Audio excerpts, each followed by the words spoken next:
नमस्कार, मैं वंदना कश्यप आप सभी का बहुत बहुत स्वागत करती हूँ हमारे चैनल लोक बात में जनता की बात जनता के साथ। यदि आप हमारे चैनल पहली बार देख रहे हैं तो सब्सक्राइब करना ना भूलें, साथ ही बेल आइकन को दबाएं ताकि आप तक जो हमारी और भी वीडियोस हैं आप तक पहुंचती रहे। जैसा कि आपको पता है कि हमारे देश में कोरोना जैसी महामारी कितनी फैल चुकी है, लाखों लोग इससे संक्रमित हो चुके हैं।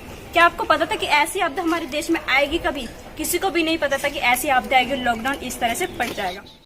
क्या सोचा था कभी ऐसे दिन भी आएंगे? छुट्टियां तो होगी पर मना नहीं पाएंगे, आइसक्रीम का मौसम होगा पर खा नहीं पाएंगे, रास्ते खुले होंगे पर कहीं जा नहीं पाएंगे, और जो दूर है उन्हें बुला नहीं पाएंगे, और जो पास है उनसे हाथ नहीं मिला पाएंगे। जो घर जाने को तरसते थे वो घर में ही बंद हो जाएंगे, और जिनके साथ रहने को तरसते थे उनसे उब जाएंगे।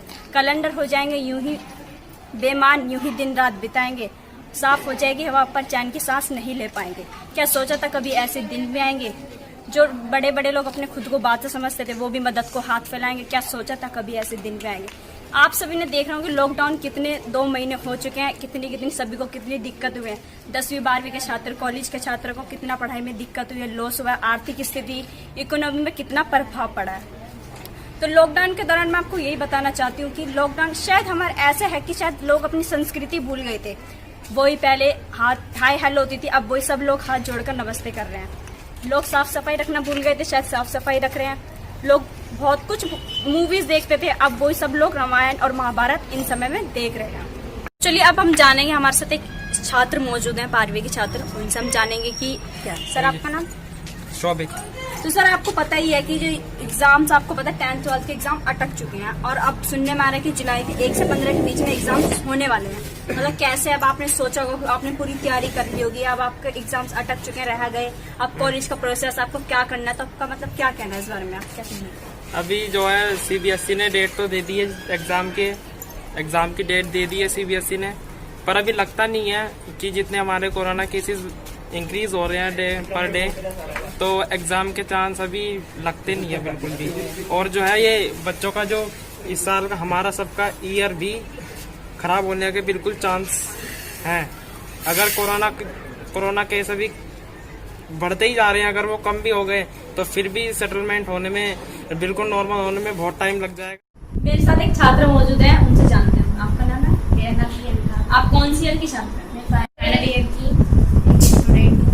तो आपको पता है कि ओपन बुक एग्जाम जो होने की प्रक्रिया है, आप इस बात से सहमत है नहीं है? मैं इस फैसले से सहमत नहीं हूँ, क्योंकि हर किसी के पास स्मार्टफोन नहीं होता, इंटरनेट एक्सेस नहीं होता। मैं इस वर्ग की स्टूडेंट हूँ और मेरे पास कोई स्मार्टफोन नहीं है, एक ही फोन है, वो भी कीपैड फोन है। इसलिए मैं चाहती हूँ कि जैसे पहले होता था वैसे ही पेपर लिया जाए। तो हमारे साथ एक टीचर मौजूद है, हम उनसे भी पूछते हैं। सर आपका नाम? मेरा नाम आलोक कुमार है। तो देखिए हमारे साथ एक टीचर मौजूद है, हम उनसे जानेंगे कि आपको पता है कि सर दिल्ली यूनिवर्सिटी इस बार ओपन बुक एग्जाम कराने की प्रक्रिया सोच रही है, और कि बच्चों का ओपन बुक एग्जाम हो, तो इस बारे में आपका क्या कहना है? हाँ, मैंने भी सुना है कि Delhi university open book exam करवाने जा रही है। तो जहां तक मेरा मानना है कि दिल्ली यूनिवर्सिटी ने जो ये फैसला किया है, मैं बिल्कुल ही सहमत नहीं हूँ। I am totally disagree with this thing, क्योंकि बहुत सारे बच्चे ऐसे हैं, lots of students are such, they don't have access of internet, they don't have printer, they don't have a scan machine, they don't have a smartphone। तो ऐसी बहुत सारी चीजें हैं, क्योंकि डीयू में एक बहुत मध्यम परिवार से लेके एक बहुत अच्छे परिवार के भी बच्चे पढ़ रहे हैं। तो जो अच्छे परिवार के बच्चे, उनके लिए तो ये बड़े चंद मिनटों की बात है, उनके लिए बहुत अच्छा भी है, वो बड़े आराम से कर लेंगे। लेकिन हमें एक पक्ष पे ही ध्यान नहीं देना है। जितने भी बच्चे परीक्षा में शामिल होने वाले में, उसमें एक दूसरा पक्ष ये भी है, एक दूसरा वर्ग, बच्चों का एक दूसरा वर्ग ये भी है कि वो बच्चे, उनके पास पर्सनल फोन नहीं है, उनके पास इंटरनेट का एक्सेस नहीं है, वो स्कैनर मशीन नहीं है, और इन सब चीजों के लिए वो जाएंगे, उनको जाना पड़ेगा साइबर कैफे में। और जैसा कि हम सभी को पता है, यह सर्वविदित है कि कोविड-19 के कारण बहुत सारी दुकानें बंद हैं। अगर 1-2 साइबर कैफे की दुकानें खुलती भी है तो वो मनमाने तरीके से उन बच्चों पे चार्ज करेंगे। तो ये पेपर उन बच्चों के लिए बहुत ही महंगा पड़ जाएगा। एक तो लॉकडाउन में सारी चीजें बंद है, पैसों की बहुत तंगी है, ऊपर से ये एक और मतलब बच्चों पे गाल पे ये तमाचा होगा उन बच्चों के लिए। तो मुझे नहीं लगता है कि ये सही है।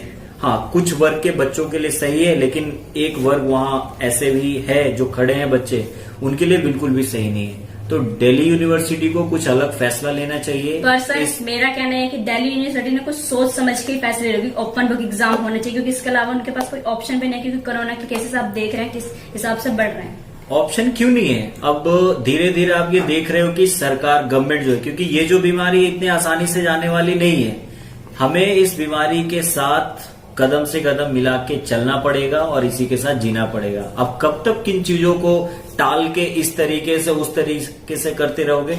अगर सपोज ये अगले साल तक भी नहीं गया, भगवान करे ऐसा न हो, लेकिन ये और लंबा अगर चला तो फिर हम क्या करेंगे? मतलब हर साल ऐसे ही पेपर लेते रहेंगे। सीबीएसई ने भी अपना डेट अनाउंसमेंट किया है कि जुलाई में बच्चे अपियर सर होंगे। पर वो डेट अनाउंस हो गई है, एक मिनट, लेट मी फिनिश।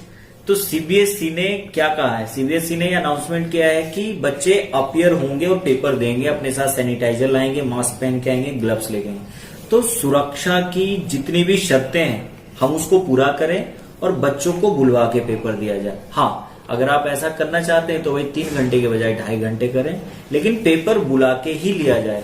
धीरे धीरे सारी चीजें खुलती जा रही है, लॉकडाउन में छूट दी जा रही है। आपने देखा कि अब हवाई यात्रा उस पे से बैन हटा लिया गया, वो हवाई यात्रा शुरू हो चुकी है, ट्रेन शुरू हो चुकी है, 1 जून से और भी ट्रेनें चलने वाली है, फिर और मेट्रो भी स्टार्ट होने वाली। तो धीरे धीरे सारी चीजें खुलती जा रही है, रियायत मिलती जा रही है और अरविंद केजरीवाल एक बहुत अच्छे मुख्यमंत्री के रूप में अपनी जिम्मेदारी को निभा रहे हैं।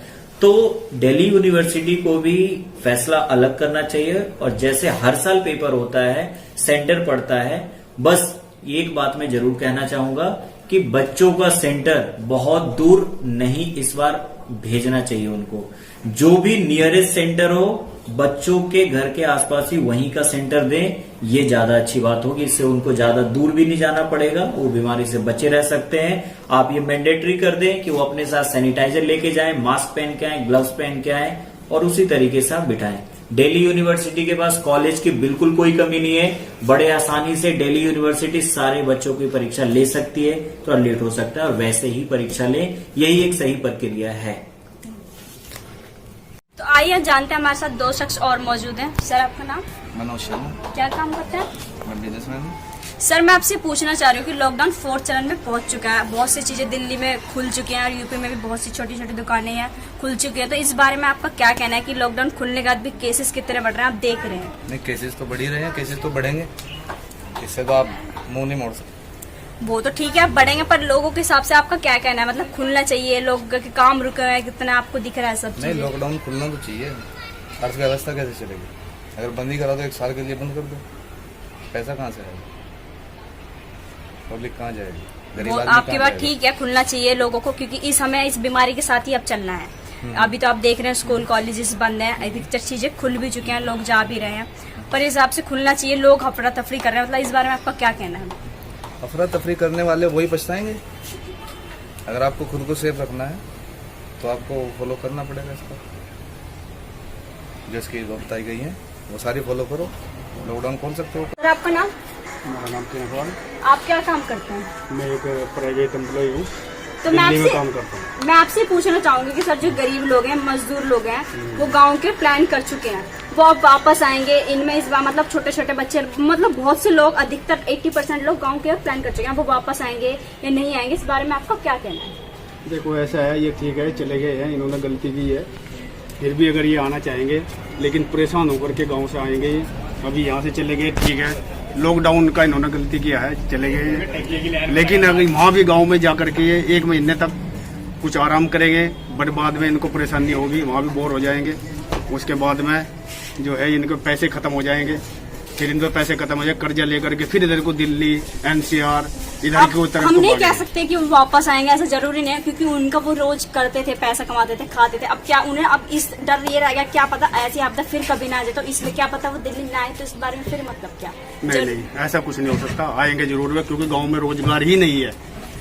इसलिए उन्हें आना ही पड़ेगा, चाहे 2 महीने में आए 4 महीने में, लेकिन गांव में रोजगार ही नहीं है तो वहाँ क्या करेंगे, क्या खाएंगे। तो आपने देखा होगा कि लॉकडाउन के दौरान जो दुकान खुली है शॉप, इन लोगों ने काफी फायदा भी उठाया, लोगों को सस्ते सामान करके महंगे में बेचे। तो इस बारे में आपका क्या कहना है? देखो ये तो दुकानदार ने गलत किया है, ऐसा उन्होंने गलत किया है कि रेट से ज्यादा सामान दिया है, लेकिन वो तो उनकी गलती है, लेकिन बाद में उन्होंने अब ठीक किया है, अभी इसमें कोई वो नहीं है। तो देखा आप सबने, हमने टीचर, युवा छात्र, 10वीं 12वीं के छात्र और जनता से काफी सारे सवाल किए, उन्होंने सभी के जवाब दिए। मैं उन सबको थैंक यू कहना चाहूंगी और मैं यही कहना चाहूंगी अंत में, अगर आपको कोई जरूरी काम है तो ही बाहर निकलें, और अगर आप बाहर निकलें तो मास्क लगाएं, सैनिटाइजर और सोशल डिस्टेंस का पालन करें और तभी बाहर जाएं।